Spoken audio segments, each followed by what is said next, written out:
Hi, I'm Katie Mohammed, and I am the CEO and shareholder of a marketing communications agency called Brand Fusion.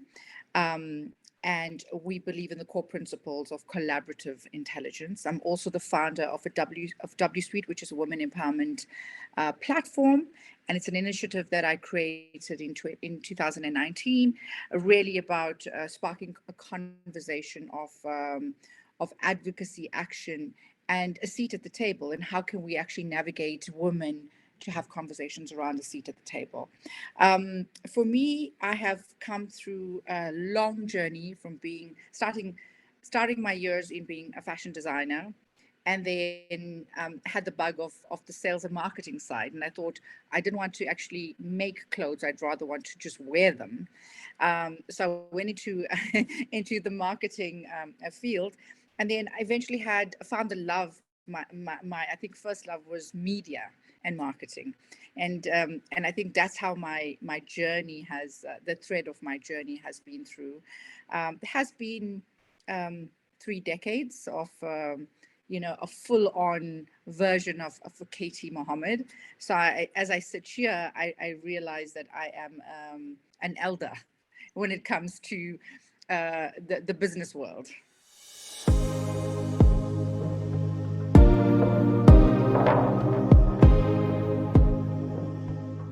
Okay. I think in order for us to survive and even thrive in a male dominated environment, we also have to take cognizance of the players. The players in the market are women and men, and I think is we have this imposter syndrome. We have this feeling of being incompetent.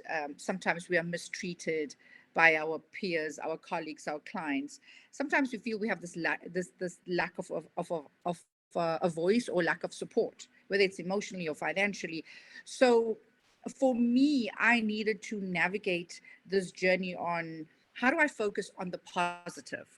And, because when you focus on the negative, it kind of drains you into, I don't know where to from here kind of thing. So basically you challenge the change of your perspective. So, and I've also realized that if you lead with confidence, and if you have, they say knowledge is power, and if you are knowledgeable of what you are doing, per se, I don't really think that I want to know about neuroscience, but I know in my world, in my field, my knowledge is power. So basically, for me, is I had to navigate a lot of where I saw the challenges that I've faced. I've also found that finding a support group of women that also have the same challenges, the obstacles that they face, and how you can have conversations. And me being, I always say I'm a feminist, but it does not mean I'm anti-men. So I always say that this journey that we have in our life, as much as we drive an empowerment agenda, has men and women within our fields.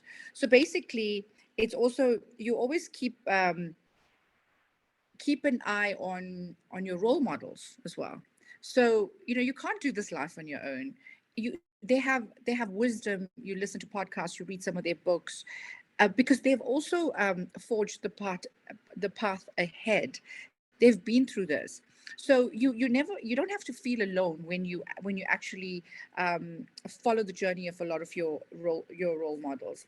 Another important thing that I talk about as well is, like I said, transform men as your allies. Find the men that advocate for women empowerment, advocate for equality, and that actually helps you change the narrative of working within this male-dominated field. And I must say that as I sit here today, I've had challenges with men as well as women equally. So as much as it's a male-dominated environment, our challenges are both.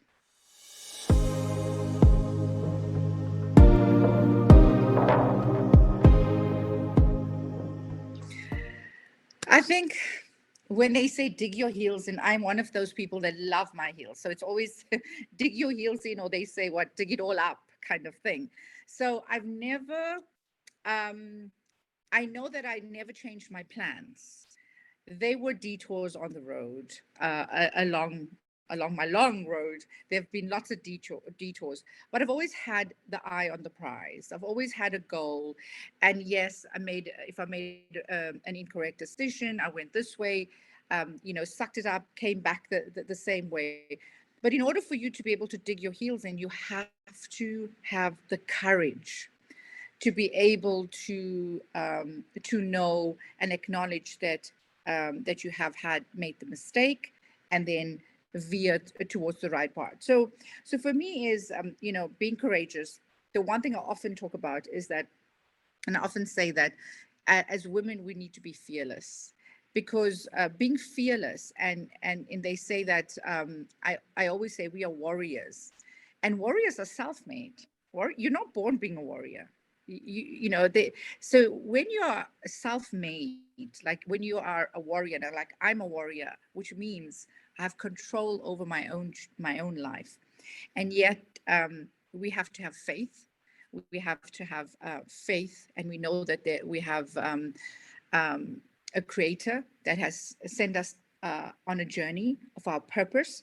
So for me, digging my heels in was never changing where I saw myself and what success looked like for me, and how I went through the years of finding my truth, finding my purpose, and finding my why I was here, why was I sent. And I think for me that has been a great lesson in how I was digging my heels in.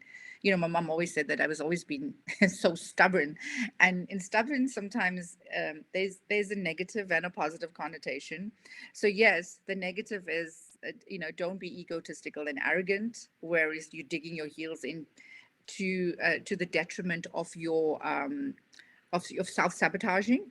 But really, like I say, is that you refuse to back down if you know your power, if you know your truth, and that's when people take you seriously. So stay the course is what I say.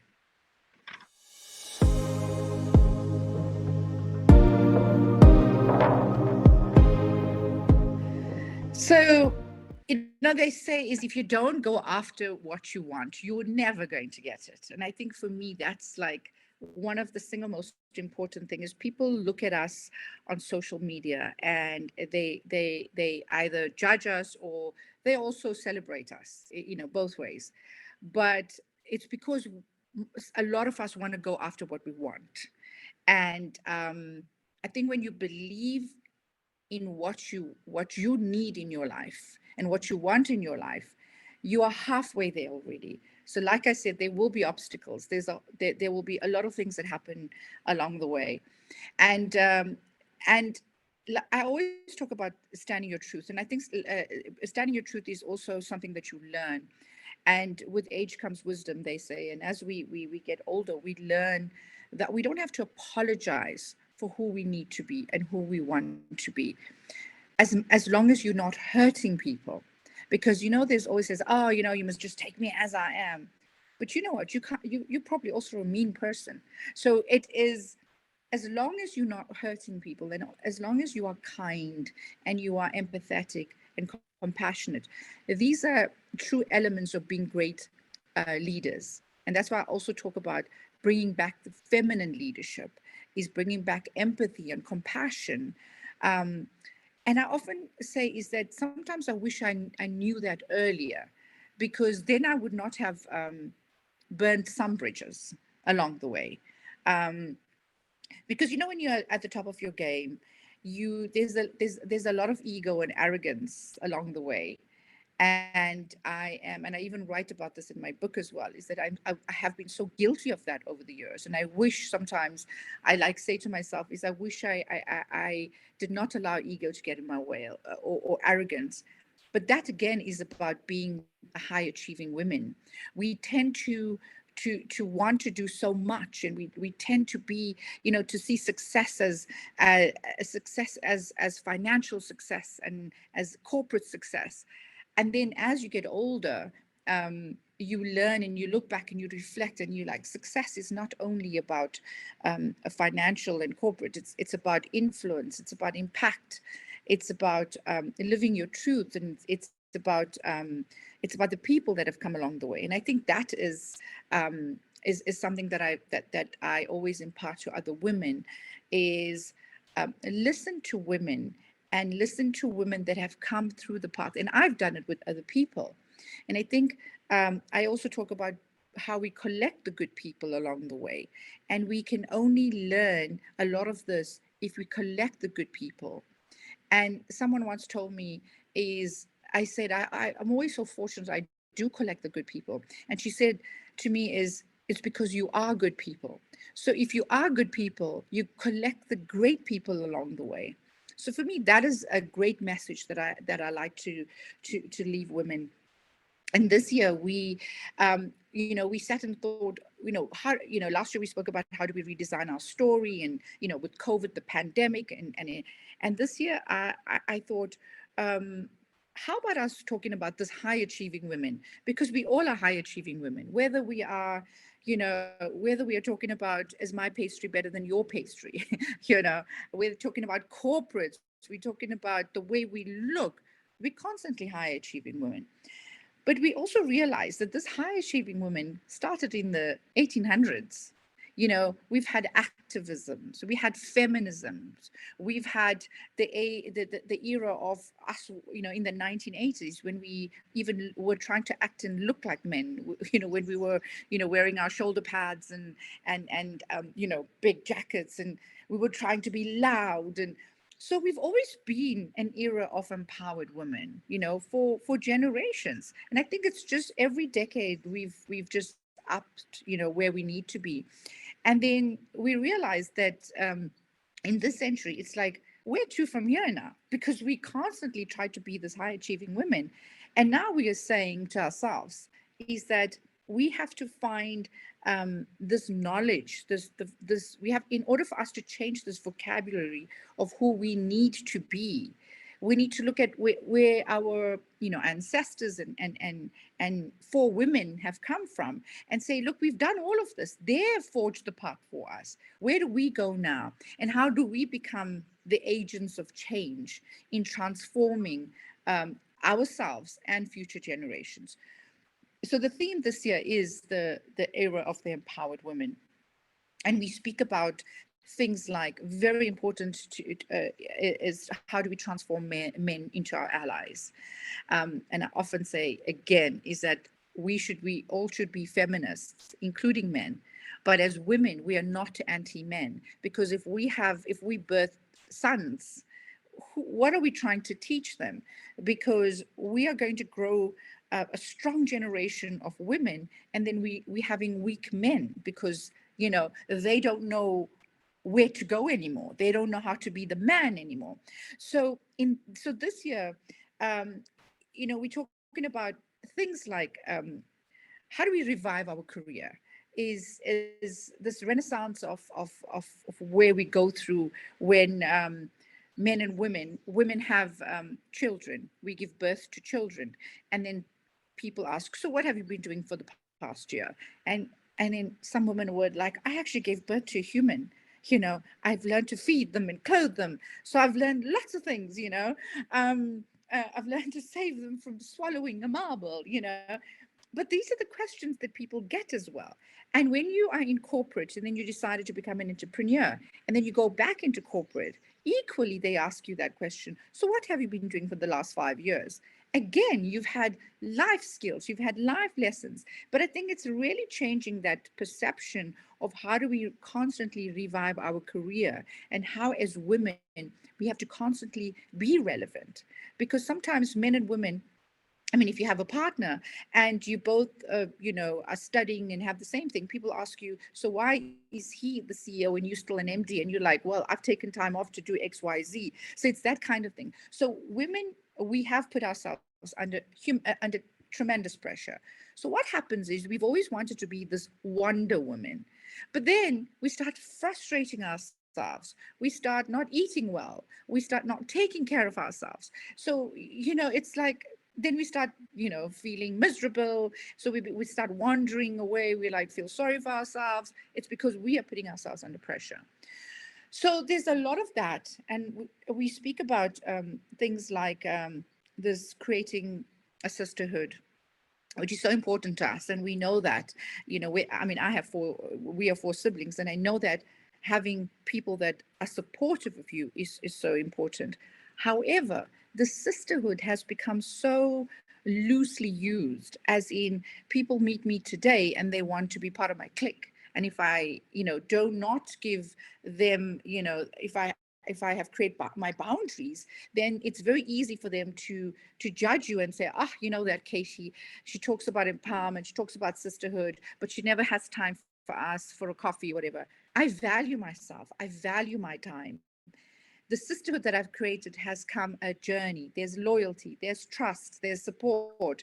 There's a whole lot of that stuff. So us, our women, easily, judge us from actually talking about the sisterhood. But the sisterhood that we have and that we need has a lot of work that we need to do for each other. It's not about, here you go, there's an event, please can I be your plus one. It is not about that. And we drive this, really, how do we create this beehive? Because again, if you come into my space, I also get accused of, oh, she's the queen bee. But a queen bee is only a great queen if she has all the bees around her as well. So I think some women have a lot of learning to do when it comes to, this conversation about sisterhood. The very important conversation we will have this year is about how do we manifest we. And we've always talked about manifesting for ourselves. So we get, and like, I'm enough and I am worthy, and we get all these great affirmations. But we can't do life on our own. So we've done the manifesting I, and we're like, okay, so I'm here. And then you turn back and there's everybody else is really way back there, and I am here. So for me, it's having this conversation about how do we manifest me, because collaborations is the new currency. Is that how do we find people that we can work together, we can collaborate, only if we have the same vibration and same energy, because also I can't just collaborate with just anybody. So that's another great. So for us, it's, we lead like women. We would constantly be having women at our table. But if you're at our table, we must also realize what is the value that you bring. So in a nutshell, the era of the high empowered woman is about how do we lead by example.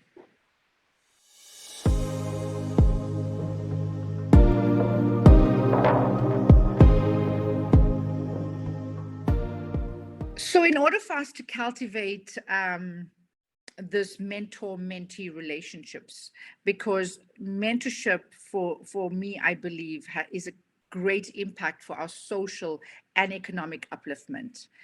But and we should all have an opportunity, either to be a mentor or to be mentored, because it creates the next generation of change agents.